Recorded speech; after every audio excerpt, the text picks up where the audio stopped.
வெட்டுதல் பலகை, நீர், கரண்டி, வடிதட்டு, கத்தி. பொருளின் ரசாயன தன்மையை அறிய தேவையானவை: ஊதா முட்டைக்கோஸ் மூலக்கரைசல், பாத்ரூம் கிளீனர், எலுமிச்சை சாறு, பால், ப்ளீச் அல்லது கரைநீக்கி, சோடியம் பைகார்போனேட், புளிக்காடி, சீனி கரைசல், சலவைத்தூள், சோதனை குழாய், பீச்சாங்குழல் மற்றும் pH இண்டிகேட்டர் கலர் சார்ட் ஆகும்.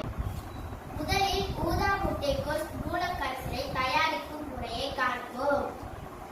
முதலாவதாக ஊதா முட்டைக்கோஸை சிறு துண்டுகளாக நறுக்க வேண்டும். கத்தியை பயன்படுத்தும் போது கவனமாக பயன்படுத்த வேண்டும்.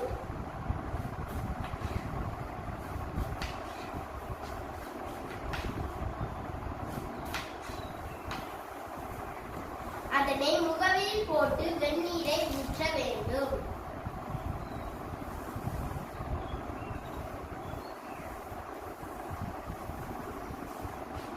வெந்நீரை ஊற்றும் போது கவனமாக ஊற்ற வேண்டும். கரண்டியை கொண்டு கிண்ட வேண்டும்.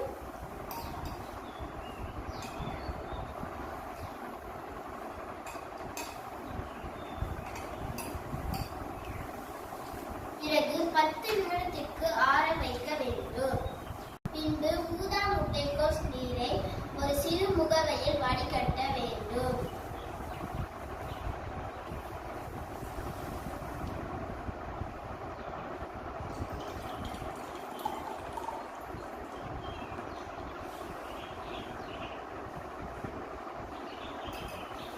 இப்பொழுது ஊதா முட்டைக்கோஸ் மூலக்கரைசல் பொருளின் ரசாயன தன்மையை ஆராய தயாராகிவிட்டது. இப்பொழுது நாம் பொருளின் ரசாயன தன்மையை பரிசோதிக்கலாம். சோதனை குழாய் பெயரிடப்பட்டுள்ளது. 10 மில்லிலிட்டர் ஊதா முட்டைக்கோஸ் மூலக்கரைசலை சோதனை குழாயில் ஊற்ற வேண்டும்.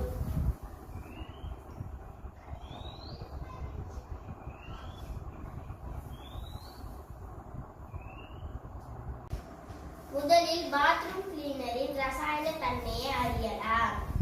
சிறிதளவு பாத்ரூம் கிளீனரை ஊதா நிற முட்டைக்கோஸ் மூலக்கரைசலில் கலக்க வேண்டும்.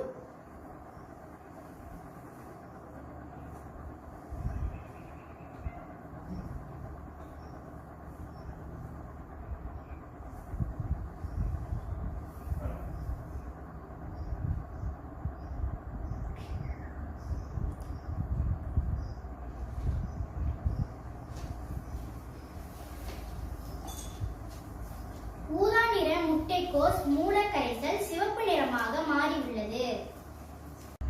அடுத்ததாக எலுமிச்சை சாறின் ரசாயன தன்மையை அறியலாம். சிறிதளவு எலுமிச்சை சாறை ஊதா நிற முட்டைக்கோஸ் மூலக்கரைசலில் கலக்க வேண்டும்.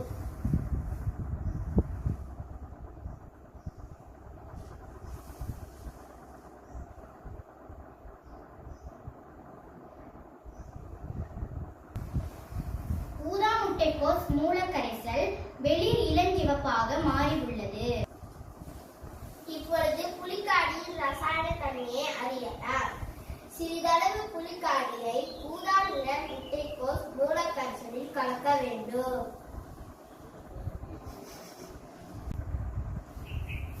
ஊதா நிற முட்டைக்கோஸ் மூலக்கரைசல் அடர் இளஞ்சிவப்பு நிறத்திற்கு மாறியுள்ளது. இப்பொழுது பாலின் ரசாயன தன்மையை அறியலாம். சிறிதளவு பாலை ஊதா நிற முட்டைக்கோஸ் மூலக்கரைசலில் கலக்க வேண்டும்.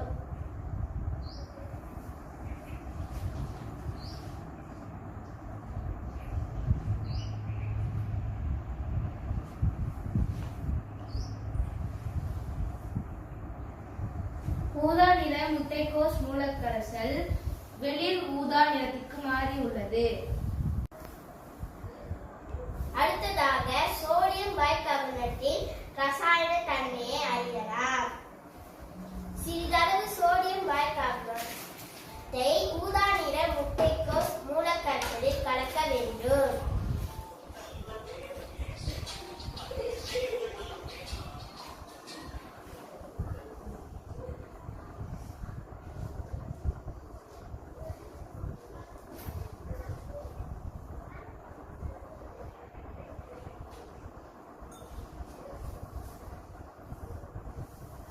ஊதா நிற முட்டைக்கோஸ் மூல கரைசல் அக்வா நிறத்திற்கு மாறியுள்ளது. இப்பொழுது சீனி கரைசலின் ரசாயன தன்மையை அறியலாம். சிறிதளவு சீனி கரைசலை ஊதா நிற முட்டைக்கோஸ் மூல கரைசலில் கலக்க வேண்டும்.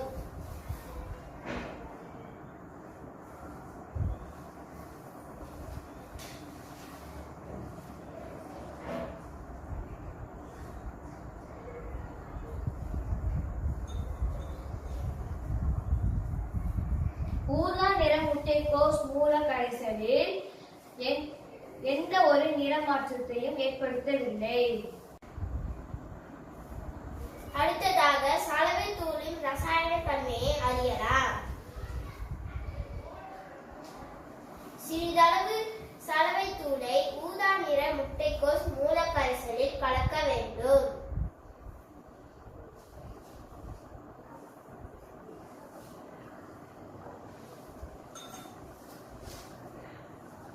ஊதா நிற முட்டைக்கோஸ் மூல கரைசல் பச்சை நிறத்திற்கு மாறியுள்ளது. ப்ளீச் அல்லது கரைநீக்கியின் ரசாயன தன்மையை அறியலாம். சிறிதளவு கரைநீக்கியை ஊதா நிற முட்டைக்கோஸ் மூல கரைசலில் கலக்க வேண்டும். கரைநீக்கியை பயன்படுத்தும் போது கவனமாக பயன்படுத்த வேண்டும். அது தோலில் பட்டால் எரிச்சலை உண்டாக்கும்.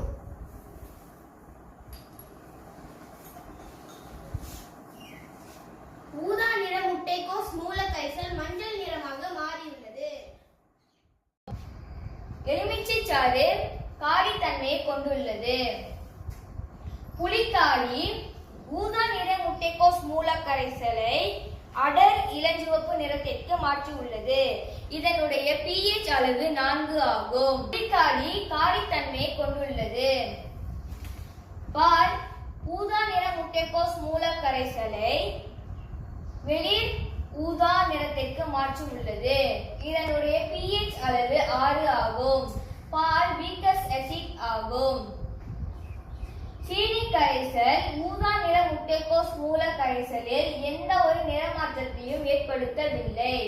இதனுடைய pH அளவு 7 ஆகும். சீனி கரைசல் நறுமை தன்மையை கொண்டுள்ளது. அடுத்தது சோடியம் பைகார்போனேட் ஊதா நிற முட்டைக்கோஸ் மூல கரைசலை அக்வா நிறத்திற்கு மாற்றியுள்ளது. இதனுடைய pH அளவு 10 ஆகும். சோடியம் பைகார்போனேட் காரத்தன்மையை கொண்டுள்ளது. சலவைத்தூள் ஊதா நிற முட்டைக்கோஸ் மூல கரைசலை பச்சை நிறத்திற்கு மாற்றியுள்ளது. இதனுடைய pH அளவு 12 ஆகும். சலவைத்தூள் காரத்தன்மையை கொண்டுள்ளது. இறுதியாக ப்ளீச் அல்லது கரைநீக்கி ஊதா நிற முட்டைக்கோஸ் மூல கரைசலை மஞ்சள் நிறத்திற்கு மாற்றியுள்ளது. இதனுடைய pH அளவு 14 ஆகும். கரைநீக்கி காரத்தன்மையை கொண்டுள்ளது. இது ஸ்ட்ராங்கஸ்ட் ஆல்கலி ஆகும். இந்த ஆய்வின்படி காடித்தன்மை உள்ள பொருட்கள் ஊதா முட்டைக்கோஸ் மூல கரைசலை இளஞ்சிவப்பு மற்றும் சிவப்பு நிறமாக மாற்றுகிறது. காரத்தன்மை உள்ள பொருட்கள் ஊதா முட்டைக்கோஸ் மூல கரைசலை பச்சை மற்றும் மஞ்சள் நிறமாக மாற்றுகிறது. நடுமைத்தன்மை உள்ள பொருட்கள் ஊதா முட்டைக்கோஸ் மூல கரைசலில் எந்த நிறமாற்றத்தையும் ஏற்படுத்தவில்லை. இந்த நிற மாற்றத்திற்கான காரணம் ஊதா முட்டைக்கோஸில் காணப்படும் எந்தோசைனின் எனும் பிக்மெண்ட் ஆகும். இந்த பிக்மெண்ட் காடி அல்லது காரத்தன்மை உள்ள பொருட்களுடன் கலக்கும் போது காட்டி திரவத்தின் நிறத்தை மாற்றுகிறது. இந்த ஆய்வின் முடிவுகளின்படி பாத்ரூம் கிளீனர் ஸ்ட்ராங்கஸ்ட் ஆசிட் ஆகும். பால் வீக்கஸ்ட் ஆசிட் ஆகும். ப்ளீச் ஸ்ட்ராங்கஸ்ட் ஆல்கலி ஆகும். சீனி கரைசல் நடுமைத்தன்மை கொண்டது. இந்த ஆய்வின் வழிமுறைகள் 5 முறை மீண்டும் மீண்டும் செய்யப்பட்டது. இதற்கு காரணம் மிகவும் துல்லியமான முடிவுகளை பெறுவதற்கு ஆகும். இந்த ஆய்வின் வழி ஊதா முட்டைக்கோஸ் மூல கரைசல் சிறந்த pH மூல கரைசல் என நாம் அறிந்தோம். இதற்கு காரணம் இதனை சுலபமாக தயாரிக்க முடியும். பல வண்ணங்களை காட்டுகிறது. இதன் வழி நமக்கு பொருளின் ரசாயன தன்மையை அறிவது மட்டுமல்லாமல் எது ஸ்ட்ராங் எது வீக் ஆசிட் ஆல்கலி என்பதையும் அறிய முடிகின்றது. முடிவு கருதுகோள் ஏற்றுக்கொள்ளப்பட்டது. பொருளின் காடித்தன்மை அதிகரித்தால் அதன் pH மதிப்பு குறையும் மற்றும் ஊதா முட்டைக்கோஸ் மூலக்கரைசல் சிவப்பு நிறமாக மாறும். பொருளின் காரத்தன்மை அதிகரித்தால் அதன் pH மதிப்பு அதிகரிக்கும் மற்றும் ஊதா முட்டைக்கோஸ் மூலக்கரைசல் மஞ்சள் நிறமாக மாறும். பொருளின் ரசாயனத்தன்மையை அறிய ஊதா முட்டைக்கோஸ் மூலக்கரைசல் சிறந்த pH மூலக்கரைசல் ஆகும். நன்றி.